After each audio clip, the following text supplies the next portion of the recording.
Este é o doce chamado sonho de valsa, um chocolate que você encontra em lojas desde 1938. E este é o wafer sonho de valsa, um biscoito disponível em lojas desde 2022. A principal diferença é que o segundo tem uma carga tributária menor, graças à inteligência dos especialistas fiscais da Mondelez, dona da Lacta.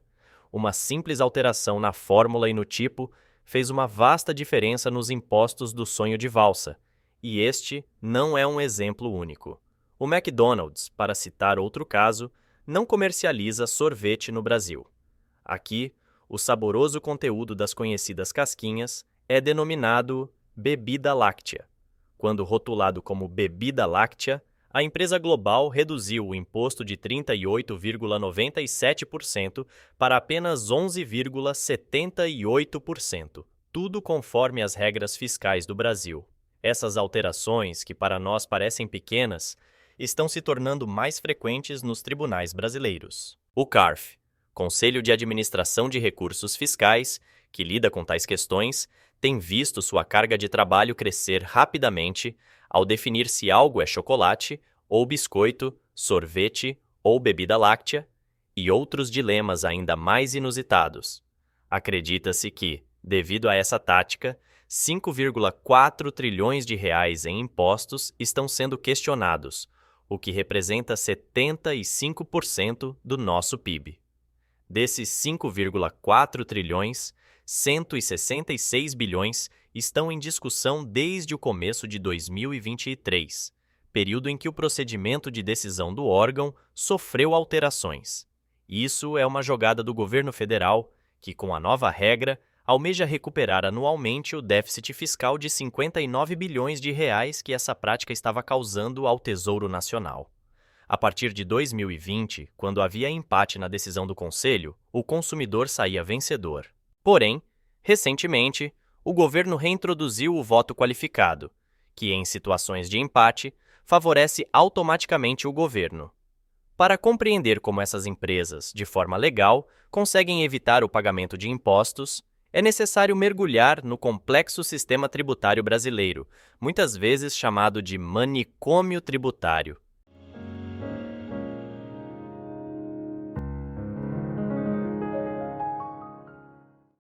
É bem conhecido que o Brasil possui uma das maiores cargas tributárias globais, algo que frequentemente ouvimos. Ocupando a segunda posição entre os países que mais cobram impostos das empresas, o Brasil recolheu o correspondente a 13% do PIB em 2020 e 14,5% em 2021, totalizando 1,290 bilhões de reais, somente com tributos sobre consumo. Até agosto de 2023, esse montante já havia sido ultrapassado.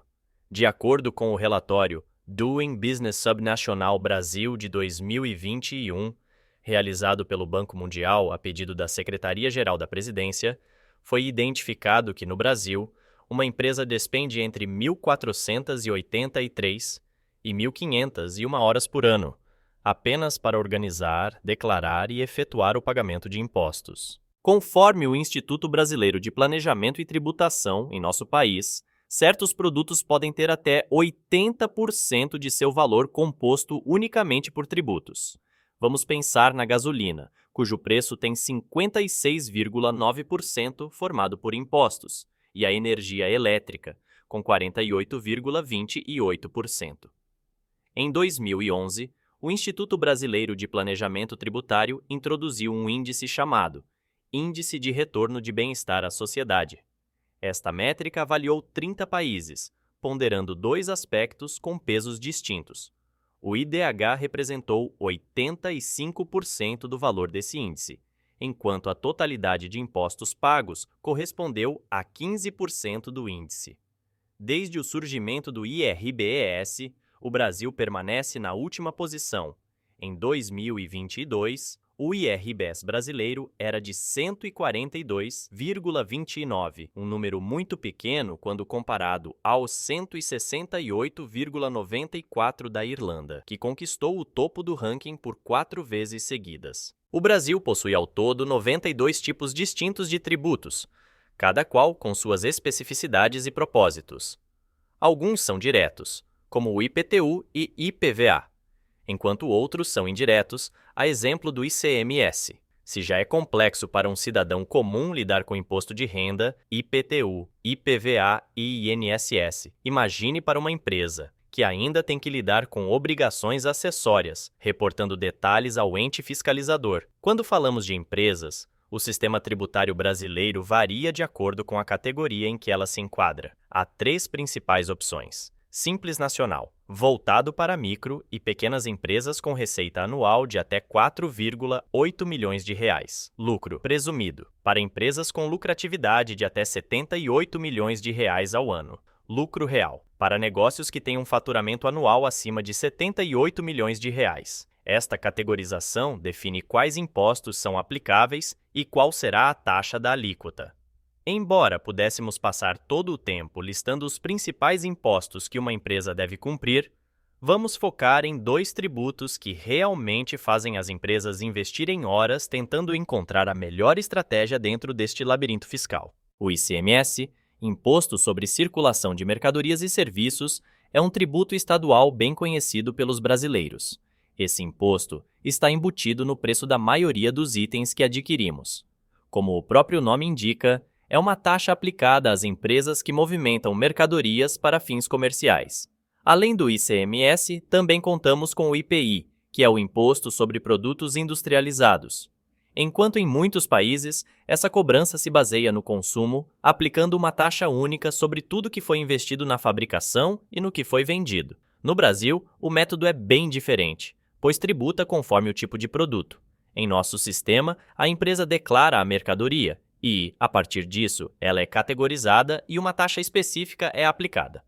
Assim, a alíquota pode variar, indo de 0% a 30%. Por exemplo, se um item é classificado como perfume, a taxa pode chegar próximo de 30%. Porém, se for rotulado como água de colônia, o IPI cobrado será de apenas 7,8%.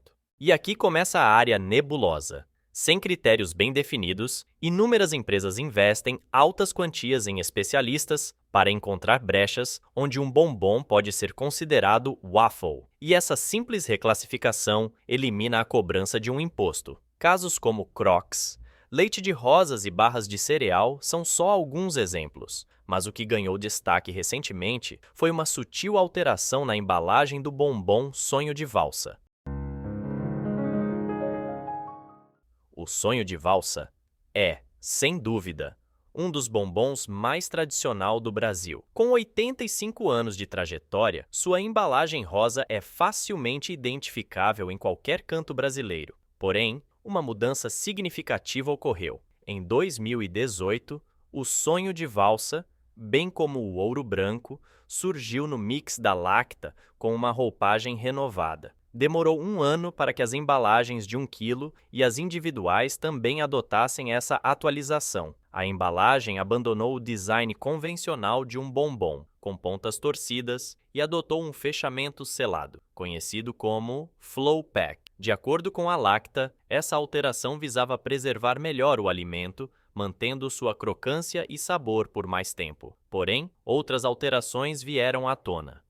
Houve uma mudança em alguns ingredientes da fórmula. A cobertura de chocolate ao leite foi substituída por uma cobertura com sabor de chocolate, transformando o que era nitidamente um bombom em wafer. Essa alteração possibilitou que a Lacta solicitasse uma reavaliação do produto no Conselho Administrativo de Recursos Fiscais, com o objetivo de reduzir a carga tributária. Anteriormente categorizado como chocolate, havia uma obrigatoriedade de pagamento de 5% de alíquota do IPI. Contudo, ao ser reclassificado como biscoito wafer, a empresa defendeu e conseguiu ser categorizada como produto de panificação, ficando assim isenta do IPI. Rapidamente, outras empresas adotaram essa tática.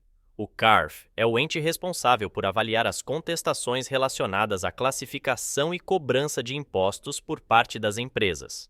Este órgão, ligado ao Ministério da Fazenda, é o juiz que determina se a queixa é pertinente ou não. Após o episódio do Sonho de Valsa, o CARF começou a ser inundado com pedidos de reclassificação de produtos. Em 2022, só no primeiro semestre, o CARF contabilizou 2.832 processos dessa natureza. Tudo isso decorre do método peculiar com que o Brasil aborda a tributação sobre consumo. Para simplificar as transações de produtos entre as nações do Mercosul, surgiu um documento chamado Nomenclatura Comum do Mercosul, que fornece um código para cada mercadoria. No Brasil, este código ganhou outra finalidade, sendo utilizado para determinar o tributo a ser cobrado sobre os itens. No entanto, às vezes surgem discordâncias entre a Receita e as empresas quanto à classificação do produto. Dependendo de como ele é categorizado, o imposto incidente pode variar significativamente. E é nesse momento que o CARF atua. Casos curiosos, como debater se a Crocs é uma sapato impermeável ou uma sandália de borracha, acabam sendo pauta para a Receita Federal Brasileira. Parece que não faltam assuntos a serem abordados no Brasil. Milhões de Crocs foram barrados no Porto de Santos devido a essa indefinição, e não apenas pela estética questionável do produto. A mercadoria que havia sido reclassificada pelo CARF como sandália de borracha teve sua entrada no Brasil barrada por um fiscal que acreditava que a definição adequada seria sapato impermeável. Mas esses embaraços não terminam aí. Em 2017, as barras de cereal da Neston foram categorizadas pelo CARF como itens de confeitaria. Devido a essa classificação, a Neston estava obrigada a pagar 5% de IPI. No entanto, a empresa recorreu, solicitando que o produto fosse reavaliado e classificado como preparações alimentícias obtidas a partir de flocos de cereais, categoria que naquele momento estava isenta de IPI. Em um artigo no portal Jus Brasil, sob um título irônico, O Doce Ficou Salgado, está documentada a decisão que negou o recurso sobre a reclassificação solicitada. O leite de rosas também enfrentou uma situação similar. A Companhia Brasileira de Produtos de Higiene e Toucador estava sujeita a uma alíquota de 22% do IPI, pois o leite de rosas era categorizado como loção embelezadora, com finalidade de limpar a pele. A empresa recorreu, solicitando que o produto fosse reclassificado como desodorante corporal. Com a aceitação do pedido, a alíquota caiu para 7%, tudo por causa dessa simples alteração na categorização. Ademais, as economias com impostos, essa estratégia gera desordem no mercado, levando a distorções na concorrência. O resultado é que diferentes empresas podem vender produtos similares, mas sob classificações fiscais divergentes. Como determinar qual empresa está certa ou errada na categorização? Como distinguir quem foi prejudicado ou beneficiado na tributação? É quase impossível, pois para essa entidade reguladora, a definição é feita individualmente, analisando cada situação em particular. Além disso, a meta da empresa é simplesmente reduzir a carga tributária, enquanto o consumidor deseja adquirir um produto mais acessível, sem se preocupar com possíveis complicações jurídicas ou distorções que isso possa causar. Um dos casos mais notáveis e analisados pelo CARF e resultou em uma decisão desfavorável à empresa envolvida. Foi, em 2007, quando 3 girafas originárias da África do Sul, mas importadas dos Estados Unidos, desembarcaram no Brasil. Essas girafas eram parte de um acordo de troca entre o Aquário de Dallas e a Fundação Hermann Wigg, que administra o Zoológico de Pomerode, em Santa Catarina. O trato envolvia a troca das girafas por 32 aves brasileiras. No entanto, quando chegaram ao Brasil, sobre as girafas incidiram impostos referentes à Seguridade Social, COFINS e PIS. Pode parecer uma piada, mas é a realidade. Sim, o Brasil aplicou impostos sobre girafas. Este episódio reflete o intricado labirinto tributário brasileiro. A Fundação Hermann Wigg contestou a cobrança, alegando que não houve transferência de dinheiro na operação e que as girafas, além de não serem categorizadas como mercadorias, também não seriam destinadas à venda. No entanto, essa questão, após ser analisada pelo CARF e depois recorrida ao STJ e STF, obteve a mesma conclusão em todos os níveis. Os argumentos da Fundação foram descartados. Em todas as etapas, entendeu-se que, de acordo com o Código Civil, as girafas se enquadravam na definição de bens. E levando em conta que a legislação prevê a cobrança de PIS e COFINS na entrada de bens estrangeiros no país, a Fundação Hermann Wigg teve de desembolsar 25.300 dólares à Receita Federal pelas girafas. Um montante como esse poderia inviabilizar muitos acordos e, quando se trata de produtos consumidos regularmente, essa tributação impacta diretamente o bolso do cidadão. Considerando que o Brasil tem, por anos consecutivos, ocupado a última posição no ranking da IRBS, surge a pergunta: quem realmente se beneficia deste intrincado sistema fiscal?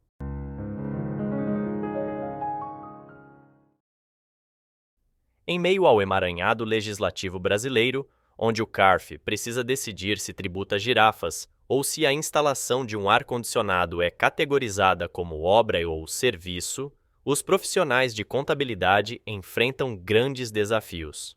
Empresas situadas no Brasil gastam cerca de 160 bilhões anualmente com serviços contábeis e 34 mil horas de trabalho por ano lidando com procedimentos fiscais. Não é surpreendente, então, que, conforme informações da empresa multinacional brasileira Stefanini, presente em mais de 40 países, a cada 200 colaboradores brasileiros, um se dedica exclusivamente à contabilidade.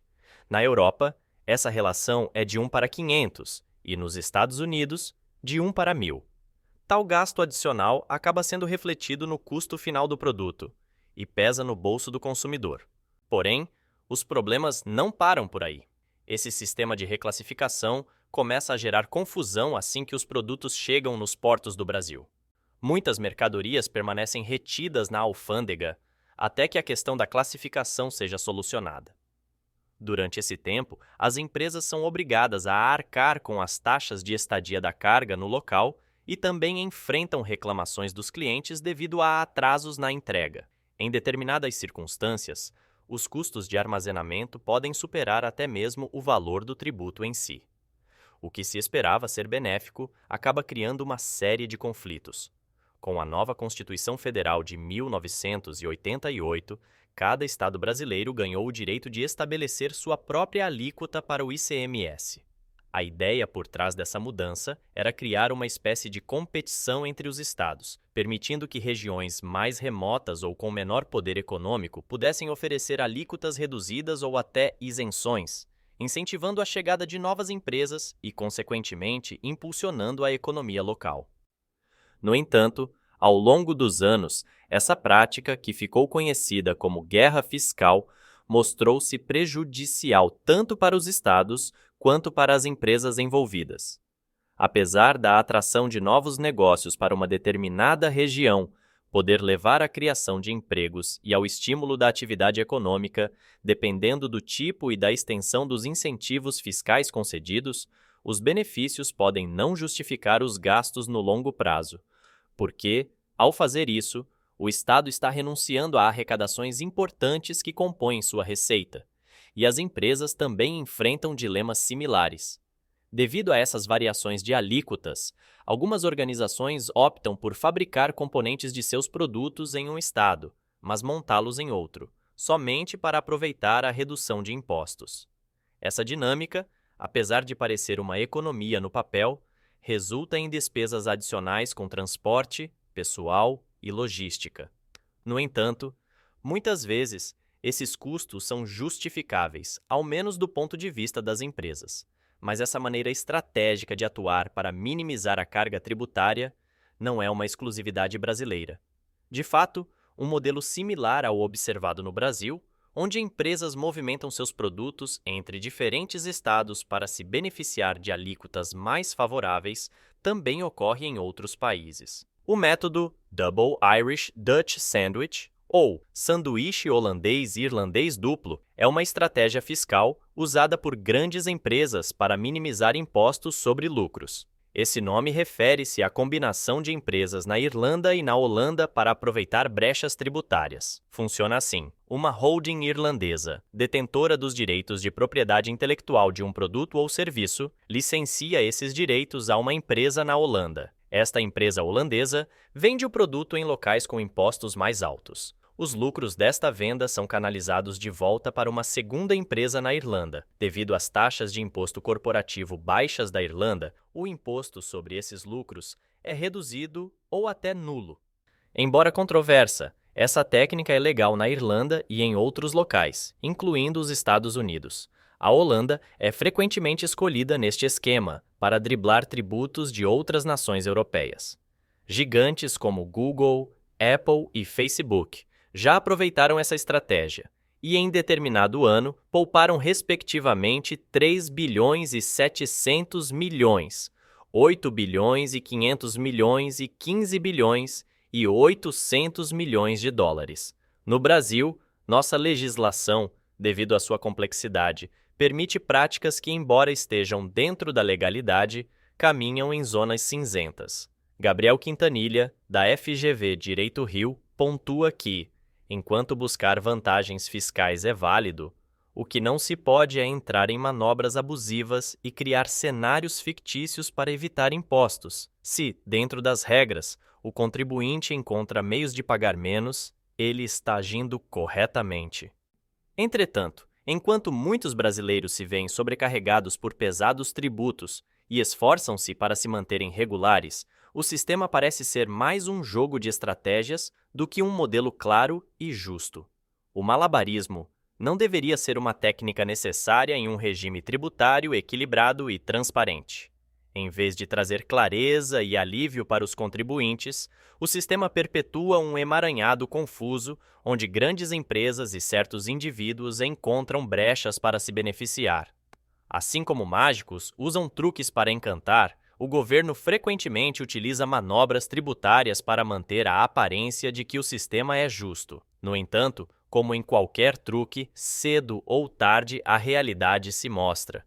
O episódio do Sonho de Valsa reflete essa luta constante por equidade entre o bem-estar público e as leis fiscais. Tal qual um chocolate revela surpresas em seu interior, nossa sociedade precisa desvendar as camadas da tributação para compreender sua complexidade e buscar aperfeiçoamento. Infelizmente, para muitos, o processo de entender o sistema tributário se assemelha mais a descascar uma cebola, provocando lágrimas, do que a desfrutar de um doce prazer. O sistema tributário brasileiro e seus intricados caminhos. De fato, é uma história interessante e que gera muitos debates. A questão do sonho de valsa é só uma pequena amostra de como a legislação pode ser complexa e, por vezes, confusa.